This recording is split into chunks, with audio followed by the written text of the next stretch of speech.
Thank you very much. I don't have any prizes to give out. I'm sorry. I should have come more prepared. However, I hope you enjoyed the talk and take that as a prize. I'm incredibly humbled to be here. A little bit nervous, but honored. As a marketer in this industry, I never thought I would be able to take the stage at a conference like Hack in the Box. As a matter of fact, when I talked to Dylan about doing this talk, I wanted to ask him if he remembered what I did for a living. And once I got past that, I decided to say yes as quickly as possible before he realized he asked the wrong Jennifer. But I'm very happy to be here. This is a topic that's very near and dear to my heart. You might be wondering why, as a marketer, I'm talking to you guys about the risks of marketing and research and the technical side of security, but a lot of it has to do with the point that there's always been a divide between the folks that market in security or tell stories around security and those that actually develop products, who do research, who hack, reverse engineer. And in order to fix the challenges that we have, we need to help each other. And I'll go through some examples of what that looks like. Now, I will admit that I hate the title of my talk. I wrote it, but I don't like it. And I think you guys probably know as practitioners, as engineers, that your end state isn't necessarily always what you set out to have it be. The good news is that I'm still covering what's in my abstract, but as I was going through and putting together the talk, I landed more on this, which probably would have terrified you guys.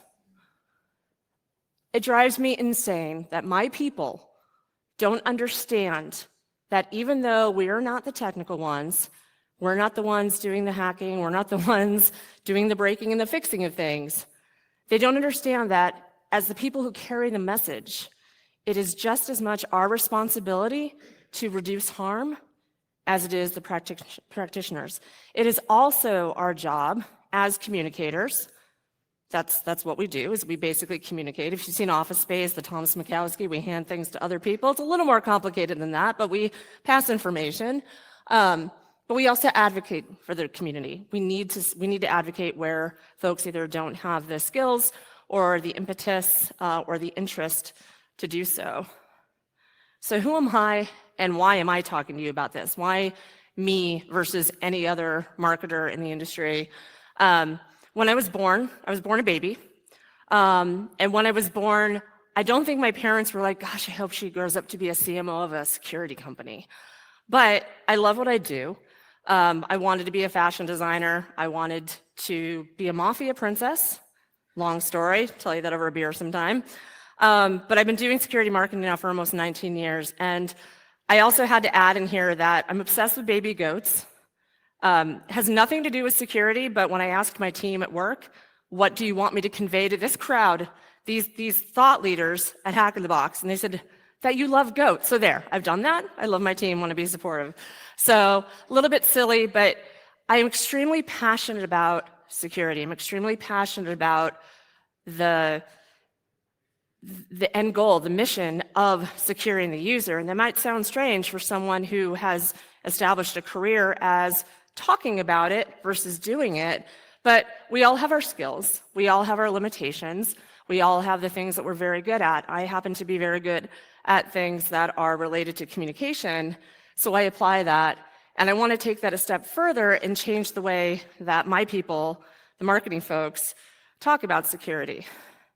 I understand that this is what we look like to most of you. We're terrifying. But I'll touch on something that I started to say earlier about us working together. There's a lot of, I'm on Twitter, I'm on the Facebooks, although that's not popular right now, but I still love it.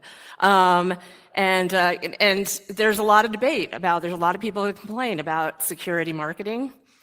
There's a lot of people that complain about fear, uncertainty, and doubt, or FUD. And they should. Some of the stuff I see, I have a hashtag, it's called Fire Your Marketer, because there are just some things that shouldn't be done, and I'm going to go into examples there. But the way that I want us to not be this scary anymore. I want us to be partners, whether you are working for a consultancy, whether you are working for a company that develops products that they are selling that have nothing to do with security, but ultimately need to be secure, or you work for a security vendor. You don't necessarily ever have to see marketing as your friend, but look to ways to educate us, call us out, make sure that we're properly representing the work of the company, we're not violating disclosure, we're not creating scare tactics, because if a lot of folks, I feel like I'm unique in the way that when I started in security marketing, I immersed myself in the community. It was terrifying, to be perfectly honest, but I was able to make a lot of friends that kept me honest and called me out when I did really stupid things, and I learned, but not everybody has that. So people need to rely on their teams at work to do that as well, or their colleagues in school. So this is very simplified. What do manufacturers do? They try to make stuff that doesn't harm. Now, we know that there's a lot of stuff that gets out in the market that is broken or has flaws or has vulnerabilities, but it's not like whoever creates, whatever internet-connected device is like, gosh, I really hope somebody owns this someday and destroys someone's life, right? The intention is good. The intention is to make life easier. What do security vendors do? Sell stuff intended to reduce harm. We could talk all day about if that actually works or not. I have a biased opinion on that, so I won't dig into that. Some stuff works better than others, but the intention is good, even if the intention is also to grow the company. What are researchers, engineers, practitioners? Practitioners is kind of my word for the millions of different titles that folks like you have, so please don't feel left out if I don't say it. Reduce harm. You do security to reduce harm. Sure, it's fun to break stuff. Sure, it's fun to code. It's fun to do all those things that I don't know how to do. I'm glad you guys can do it. I feel safer, thank you. But it's to reduce harm. But what do marketers do too often? Create risk. We create risk by putting information out too soon. We victim shame when someone has a breach. We sensationalize news, sensationalize research, sensationalize discoveries. None of that is good. And that's what I talk about when I said earlier, or that's what I was talking about when I said earlier that even marketers have a responsibility to reduce harm. So let me give you some examples. I have 3.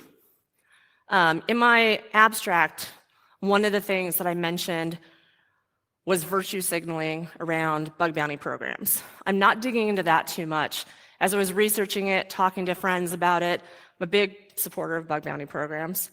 I just want to say, and as an aside, my biggest challenge is the marketing teams for companies that have bug bounties that are pushing this out like, we are the most secure company in the world because we have a bug bounty. And that's a challenge because we all know that more needs to be done than that. But let me get into more specific examples. I'm sure most of you know what this is. So, Heartbleed. When OpenSSL disclosed its flaw, they disclosed it as the heartbeat flaw, which referred to Heartbeat, the technical monitoring system in OpenSSL. Google and Codenomicon were credited with the discovery. One of them might have taken it a little too far. This logo for Heartbleed, the name of Heartbleed, and this logo were created by the marketing team at Codenomicon, which is now part of Synopsys. In an interview, the former CMO said that the domain happened to be available, Heartbleed sounded good, I'm paraphrasing, obviously. Yes, we did the logo, but it was never our intention to market. So, little marketing 101. See, this is your prize. You guys get to learn a little bit about marketing. When you put a logo on something and you name it and you make noise, it's called branding, which is marketing. So they absolutely intended to market and to draw attention to themselves. But what did they also do? They created chaos, absolute chaos. Now, obviously, Heartbleed, the flaw in OpenSSL, was a big deal. It needed attention. I remember I was working at Cisco at the time, and I think myself and probably 20 others were working all weekend long with everything from customer to partner communications. I won't even get started on the things that the folks, let me try that again, on the things that folks like you would need to do to patch, remediate, all that stuff. The big challenge that marketers create when they sensationalize vulnerability, especially a logo disclosure like this, is it catches attention of the people that maybe you don't want their attention. So suddenly the CEO, the CFO, the board of directors, somebody's mom calls the CEO or something like that, and your CISO or your head of IT is getting a call saying, do we have this heartbleed thing? No, and of course that's not a real question, but it's creating more, it creates distraction, it creates challenges, and suddenly there's a rush for security teams to communicate upward about what is going on rather than putting their attention on fixing the problem, all because of not marketing. CTS Labs and AMD last month. Oh, I heard something. I hope it was a good sound. Last month, CTS Labs, a small Israeli security consulting firm, decided to take on AMD via press release. I'm going to pin that for a second. Press release, remember that. Via press release, announced 13 ODAs in their Ryzen processors, AMD's Ryzen processors. They gave AMD little to no time to do anything about it. They claimed, even though they didn't release any information, they claimed that they had a third party verify that the vulnerabilities are real, the ODAs are real, rather. AMD ultimately verified it and presented its plan to take care of it. The thing, I think in the beginning, it violated disclosure. A lot of people were like, what the what? Why did you do that way? CEO of CTS came out and said, we probably leaned a little too far on our skis. Didn't say that exactly. I'm not exactly sure why I said it that way. But it's out there, and I'm glad they're doing something about it. Okay. So then the CTO does a letter, writes a letter, an open letter, and it starts with a disclaimer on top. And the disclaimer says, I am a technical person. I don't like PR. We're going to go back to that pin and press release. They did this to AMD via a press release. They don't like PR, but let's use a press release to call this company out. So there's one. And then proceeded to talk about how coordinated disclosure or responsible disclosure, whatever you want to call it, is broken. And the reason that it's broken, he said a lot of things, but this is what I honed in on. The reason that it's broken is because people don't know that they're exposed until there's a patch. And they spend all that time being vulnerable. Now, we all know the whole backbone of responsible coordinated disclosure is to make sure the bad guys don't know that there's even more stuff out there to have fun with and compromise. So in his world, they did this because they wanted to send the message that disclosure is broken, that folks need to know sooner. Now, I agree that there needs to be more conversations around coordinated disclosure, and there's lots of caveats and lots of dependencies. But to just do that to a huge company, saying that the problem is that people don't know well enough, not thinking about the fact that they're also alerting every malicious actor out there these vulnerabilities exist. And with a company like AMD, they're not going to be able to fix that quickly. So that was a big problem. This one I ranted about quite a bit, so if you couldn't tell. This last one, my last example, I have a ton. This is one that I've always found a little bit interesting, and again, none of these are black and white. Security is not black and white, so there's always different ways to look at these things. Ransomware vaccines. And again, the way that they're marketed. So there's ransomware. I'm not going to pick on a variant. Vendor A and B, and sometimes C, comes out with a fight to get a blog out, or a press release, or whatever, digital strategy of any sort, saying, hey, there's a flaw in this ransomware. hey guys, there's a flaw. This is how you can get around it. Do you really think with live malware, the malware author's not going to read that? So in the case that I was talking to a colleague of mine about, malware author fixed it, created a significant amount of challenge for the security researchers that were working within their trusted communities to help with protection, all because a marketing person probably said, and I've been in these meetings, and I've been this person, admittedly, hopefully recovered, oh my gosh, that's so exciting, we'll get so many page views if we say that we have this. Right? So basically you've disclosed, you've helped a malicious actor, cyber criminal, get away with something when you do that. And a lot of times these things happen, I actually feel bad. A lot of times these things happen to PR agencies when their clients are not super savvy about security and they just have to do it because they'll lose the business. That's a whole other conversation. A lot of times the researchers get blamed when really, chances are, they had no idea this was going to happen until they saw it on Twitter or the corporate blog and probably yelled significant amounts of expletives when they saw it. There's ways to disclose. There's ways to share that you have information without giving people all the information or giving the bad guys all the information that they need to fix their problems. That's the opposite of reducing harm. So it's not really the old way and the new way yet, but in my dream world, we're heading in this direction. We're heading toward the new way. And that's why I want to talk about this at this conference. That's why I've talked about this a lot. I mentor my team this way.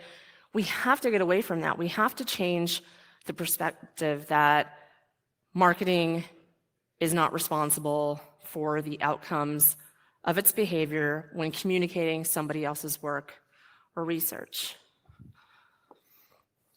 So this is what I want to do. And when I say we, I'm not just talking about we in marketing. We, industry, community, folks in this room. We're going to change the way businesses and marketing leaders interact with researchers. We're going to raise the bar for ethics in marketing and business to be more in line with the ethical standards that we would like to see in security, or we would like to say we have in security. We're going to empower researchers and analysts to advocate business and marketing leaders for better practices.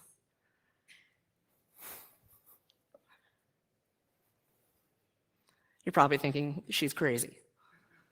How is that ever going to happen? Talked to someone the other day about this, and he was like, that's great, Jen. So could that ever happen? I don't know. I sure hope so. I know it can get better. I know that I try to do my part to make it better. I know others that try to do their parts to make it better. They listen. They learn. They'll humbly say, I don't understand what you're talking about. Can you explain this thing to me so I don't take it out to the market and make it sound ridiculous or it doesn't scare people? Like, you've all seen it. Oh my gosh, in today's dynamic threat landscape, you must buy this thing or you will be breached, just like that person was breached, and then you'll get eaten by a bear. It's ridiculous, some of the stuff you see out there. We just, in a small way, if we as marketers or business leaders, and I keep saying business leaders too, because sometimes these things are handed down from CEOs, et cetera, to marketing teams, and they have to, so I'm holding everyone accountable. I'm sure my CEO loves that. But also it's the responsibility of the technical community to call out, basically call bullshit on marketers and say, don't do that. That's wrong. Don't scare people. Because there's a lot of chatter within the community about how bad it is, but I rarely see direct constructive feedback. And I'd like to see that. So one of my ideas, I'm talking about this pie in the sky. What if we had a standards desk? So news organizations, major broadcasts, I know NBC does, New York Times, Washington Post, the Register, all over the world, a lot of the big publications have standards desk. And what they're responsible for is assessing any story that comes in that could have a risk especially those on people's physical safety, counterterrorism. That's an example that I know really well from working at Flashpoint and the relationship we have with NBC. You have conversations about these things that are happening, and the standards desk determines, is this accurate? If it's accurate, is there value in putting it out, or is it just going to scare people? And does it have integrity? So why, whether you are a security vendor, a consultancy, a company that makes stuff that has to make it secure, why wouldn't you have the same type of standards for putting out anything that could scare people or put them at risk, or may not be accurate, or may not have integrity?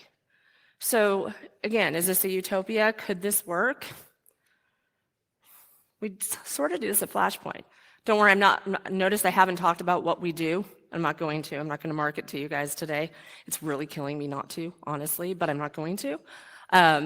But in terms of how we navigate this ethics and standards process. So we in this is the marketing team. We partner closely with what we all call the makers in the company. So intel and research, product engineering, R&D, innovation. Work very closely with those organizations. I think one of the normal processes for marketers when working with these teams is largely to just say, oh, they put out this content, oh, they have this stuff going on, let's just take it, let's just go do this, and then let's just put a bow on it and put it over here. It's more complicated than that. Work with them. Don't treat them as a personal content repository. Work with them as partners. So we're besties with our head of intelligence, so Tom Hoffman. Some days I think he wishes that we didn't pay so much attention to these boundaries because he's too busy running a team that's actually doing some pretty serious stuff. But we work very closely together, or if not us, delegates from our teams, when we have, whether it's a paper, a blog post, a media opportunity, press release, what have you, to ensure that, I'm going to jump to the bottom here, that there's no scare tactic, no OPSEC is compromised, all sources are protected, personas are protected, and that's specifically relevant to what we do. And then, and this is always a touchy one, but if there are active investigations, that they're not disrupted. So we had an experience last year, end of last year, where the Department of Justice came out and publicly thanked us, as well as Akamai, for our help in the indictments of the Mirai botnet authors. And that's great. And we knew about this long before the DOJ wanted to say anything publicly. And there was some conversation about, when do we say something about this? I raised my hand and I said, well, not until they do, because you don't want to, in that case, we absolutely did not want to interfere. Now, again, investigations is a hotbed issue. I don't want to dig too deep in it. I only have that one example. But if my team didn't work closely with the intel and research team, who knows?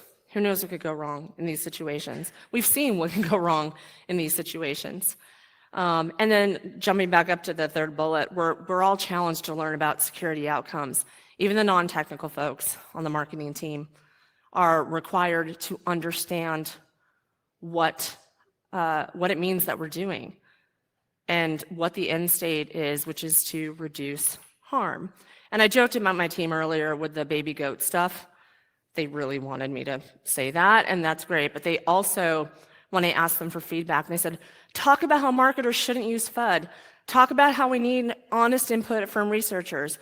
Talk about how we need to stop scaring people or putting out news that's not real just to get headlines. And it did my heart so good to hear that from a marketing team. So the ultimate job of marketing is to sell stuff. But the job of marketing is to protect users. There's currently an imbalance in that way of thinking. It's not a natural thought process for a marketer. And it's not a natural thought process for a technical person, practitioner, engineer, researcher, all the words I've been using, to care about what the marketers, the communications folks do. And it should be a little bit. We have to self-police, but we also need, the input. So is this utopia, where it's all mixed in together? We're never going to mix selling and research, or we shouldn't. I guess I shouldn't say never. Some people do that. We never should mix selling and research. But if the folks that are on the front lines communicating broadly about disclosure, new products, anything really, threat actor profiles, etc., if we understand all the bits and pieces, if we can think about it collectively in terms of what are the risks when we're thinking about not just the business implications, but we're thinking about all the parties that are involved. And that includes the bad actor, and that includes all the unknown unknowns. What if marketing and business folks started taking those things into account before we started putting information out? Would that, one, leave space for the things that people really need to know to better protect themselves? Would it reduce the amount of fear and reaction and distraction, aka heartbleed? I think it would. It's not the end-all be-all. It's not what's going to make security better and ultimately stop these breaches and all the things that we're looking at stopping. But there's a lot of focus right now on securing the human. And in order to secure the human, you have to educate the human. And that's not just your users making sure that they patch, making sure that they know how to protect their own OPSEC, et cetera, et cetera. It's also helping their business units that aren't security savvy understand the implications of what they're doing. So I just said this, education's imperative. So I created this. For a marketer, I'm not very good at PowerPoint or Keynote or design or basically anything visual. I was actually jealous of Marion's stick figure yesterday because I couldn't even do that. It was really cute. But I created this decision tree. Very, very basic. Again, we all know it's not black and white. There are lots of different ways that these can go. There's what kind of vulnerability, who else is involved, I'm not getting into all this. This is for essentially, if I were talking to a room full of marketers, I would go through this. Now I'm going to go through this, and I'm not going to go through this with you guys as a room full of marketers, because you're not, unless I'm completely confused, not where I think I am. But it'll give you an example of the things that marketers need to understand, or communications folks need to understand, and where you might be able to provide inputs. Because, again, not everybody is like me. Some people have lives and don't immerse themselves in security culture in order to learn. So just starting up here. So if there's a vulnerability, is it a malware vulnerability? Is it the ransomware vaccine? Stop. Don't put out a press release. Don't do a blog. We'll tip off a cyber criminal. This is a tricky one, the investigations thing. But in general, unless you've already talked to folks that you needed to talk to, stop. Have you shared with the company that there's a vulnerability in their product? No. Stop. Why is this so hard? So yes, you have. Is there a coordinated disclosure? I could keep going on. I like saying stop, but no, stop. It drives me insane why marketers are like, well, it's okay. We're just going to put this out anyway because it shows how smart we are. No, it doesn't. It backfires. It makes you look like an idiot because you didn't coordinate disclosure. Is it educational? Is it actually going to help? Does it meet the standards desk requirements that I talked about earlier?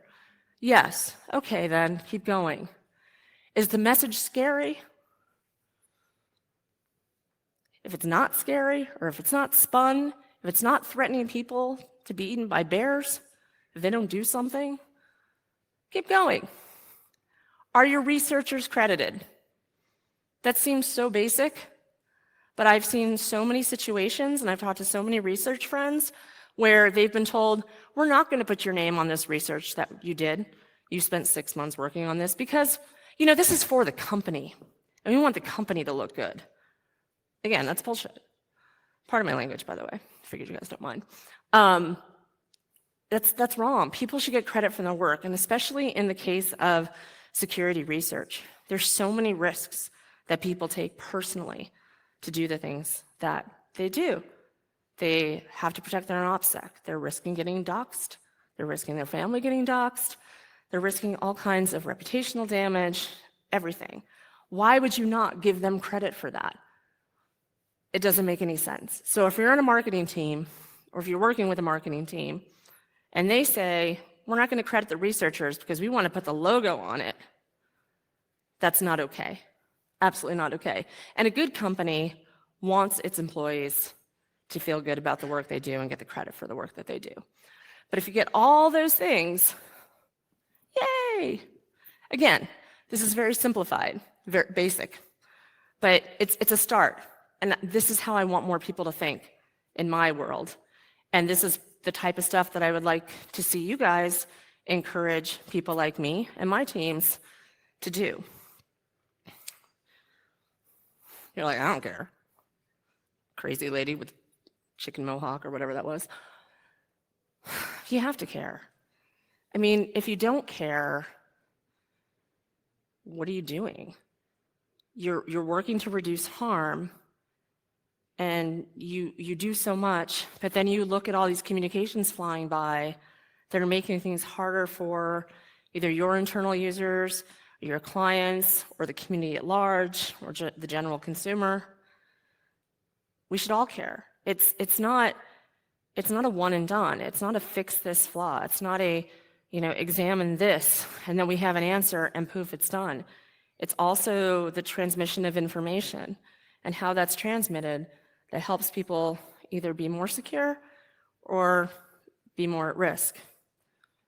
So, I urge all of you to be part of this change. I know that sounds really cheesy. Be part of the solution. Change is in you. I didn't mean for it to come out like that, but I kind of want it to come out like that. I could go around to every conference in security and talk about this. One, I wouldn't have a lot of time. I'd be exhausted.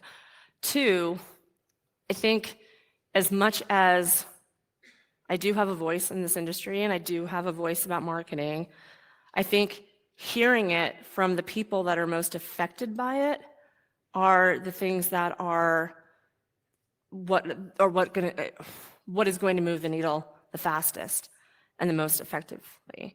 And that also takes me to a little side rant, if you guys will endure it. Well, you might have to. I mean, you could always leave. But, one of the things that is a challenge, there's the conversation about women in security. We need more women in security, absolutely. I was super excited yesterday when Marion was talking about Black Hoodie and what she's doing to help other women get into reverse engineering. It's fantastic. I get into these conversations and I talk about women in security and I get, you're so cute. You're not a woman in security, you're in marketing. Excuse me? I'm not a technologist. I can't do what you guys do. But I've been in this industry for 19 years.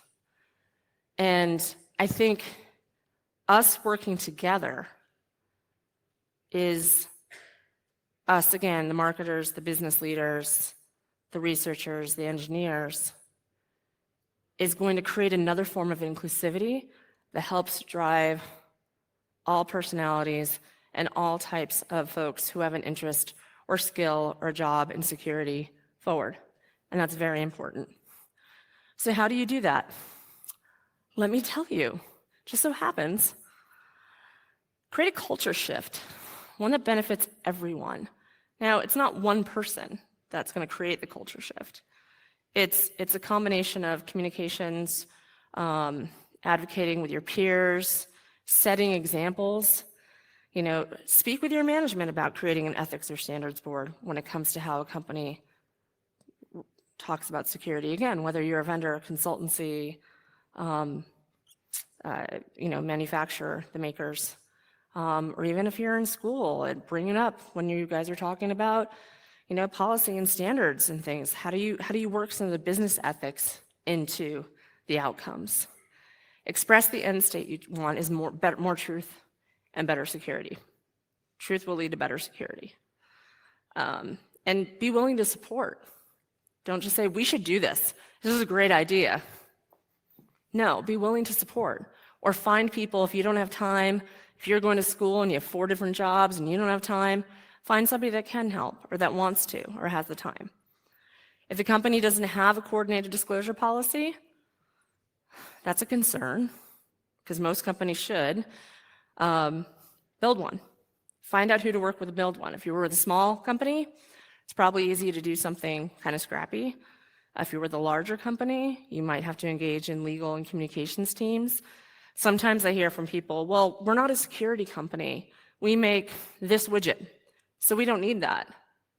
So you're saying that there's no risk of your widget ever having a vulnerability or being used for malicious activity? Have a policy. Require credit for your work. I touched on this a bit ago. I feel very strongly about this. I would never, ever, ever, ever, ever put a company byline or a business leader byline on a researcher's work. It undermines the research. And it's just not, it's not nice. It sounds so naive, but it's just not nice. You don't do that. If you're told that someone else's name might go on your work, say no. I know that might be hard. It's easy for me to say. I'm standing up here, I'm a C-level executive, and I can wield all this power and sorcery and magic, right? Allegedly. But it's harder when you're starting on your career to advocate for yourself. But that is the best thing you can do. And that is something that can remain true as you grow in your career as well, is advocating for what's right for you and ultimately the community and finally the users. And call out the marketers, like I said earlier. Tell us, tell your teams, tell the folks, if you're on social media and you see those discussions about, oh, these stupid marketing people, they did this, this, and that. There are a lot of them, because there are a lot of, people aren't stupid, but there are a lot of stupid tactics. Jump in and say, maybe you should do it this way instead of, you dumb, right? Constructive feedback goes a long way, and it helps everyone.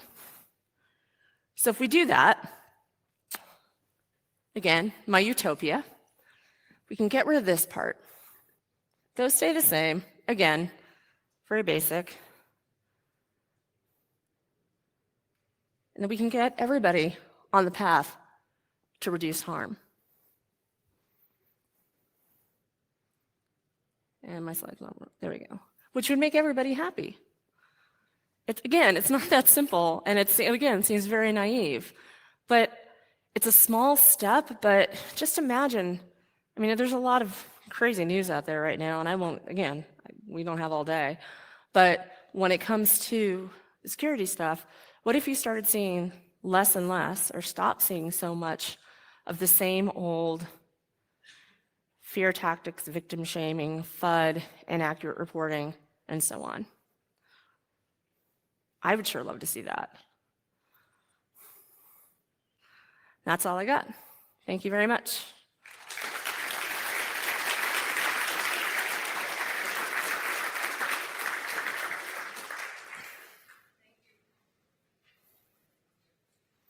Thank you very much, Jennifer. Any questions from the floor? Yes? One question? Oh, we're doing questions, sure. Hi. Hi. I really like your talk, and I think marketing is really important from a lot of different sides in infosecurity. I have a question for you. What security guys need to do when their company, like for medical devices, have a marketing who going outside and say, okay, we have our good medical device, secure medical device, that is connected online, so you can read your private mail or listen Spotify, while every security guy say that's not safe. How they should communicate to the marketing and say, hello, this is really wrong, but the board and the marketing say we want that. So how do you say it's wrong when the marketing is set on a plan to say whatever when you know it's going to put more people at risk, essentially? Okay, I just wanted to, I know you had a mic, but I just want to repeat that for myself and then the rest of the room. It's a tough one because the motivation for most marketers isn't to make things more secure. I talked a little bit about that, whether it should be or not, when it should be. I think it comes down to being measured and using data. So there's a lot of published, there are a lot of published reports out there that are good examples of the reputational damage that a company can face if they put out something that later might have been known to be vulnerable or might have known to create more harm. So if you can pull some of those, because while the marketers that aren't motivated by security, that are more motivated by we got to make money, we got to get the brand out, they are motivated by protecting the company's reputation. So a lot of times you just have to know what motivates people. And so it's a little easier if you were at a security vendor because your marketing team just really should care about it. But if you're a medical device manufacturer, what have you, where they don't think about that, bring it up to reputation, long-term business viability, connect those dots of if we do this and it becomes known that we did this knowing that it's not well represented and that there's risk involved, it's going to have this impact on the business. And understand that may be different than your motivation. You want to do what's right, but you have to know your audience and know what's going to motivate them and change their actions. That's the best general advice that I can provide. Thanks. Any other questions from the floor? Yes. Great talk. I really enjoyed it. Thank you. Thank you. You say that if a vulnerability is found in a piece of malware, that it shouldn't be disclosed. How do you rationalize that with the benefits to the users? For example, ransomware, that there's a vulnerability that will allow the users to unlock their files again. If you keep that secret, nobody benefits. Yes, the author doesn't get to fix their code, but nobody gets to benefit from the unfixed code if nobody finds out about it. Right. That's actually a very good question, and something that I should have talked about when I went through that part of the slide or part of the presentation. I want to make sure that it's clear that I'm not saying keep it secret. There's a lot of sharing that researchers can do in trusted communities. There's a lot of disclosure that can happen, on the different secure lists, et cetera, to let other defenders know what they can do to help the users. Obviously, it gets a little bit more complicated when you're talking about general consumer users that might not be part of larger organizations. What I'm concerned about is before any of that happens, doing a big marketing splash campaign, and sometimes those things can happen. I did not see the inner workings of this, but if I were to guess, it would be there was a meeting that had different leaders in different business groups talking about, because this came from a security vendor, talking about we have this thing, we have this ransomware vaccine. We're going to do X, Y, and Z. Here's the step that we're going to take to provide protection. These are the teams that we're working with. Here are the other companies we're going to partner with, et cetera. Someone in that meeting probably said, ooh, that sounds really sexy. I'm going to push out a big blog on that. Can you give me any documentation you have on that, just for my education, just so I know? And then it's blasted out, and those folks aren't ready. They haven't had a chance to coordinate. And that's the big risk. And again, it's a gray area, right? But in the one instance that I was thinking about, it's just risk. It's just assessing the risk. And I think some people might say on the marketing side, well, we would have missed an opportunity to get PR if we didn't do that. Well, there's no opportunity for marketing that is greater than the opportunity for scaring people, right? So I think it's a balance there. I hope that helps. I'm not trying to be wishy-washy. It's just a very gray area, but that's more what I meant, is no loud bang, but share amongst yourselves and help the users. Sure. Any other questions? No? But well, Jennifer, you'll be around throughout the day anyway. Yes. So if you have any questions, please feel free to approach her. Right. And please join me to thank Jennifer once again. Thank you so much.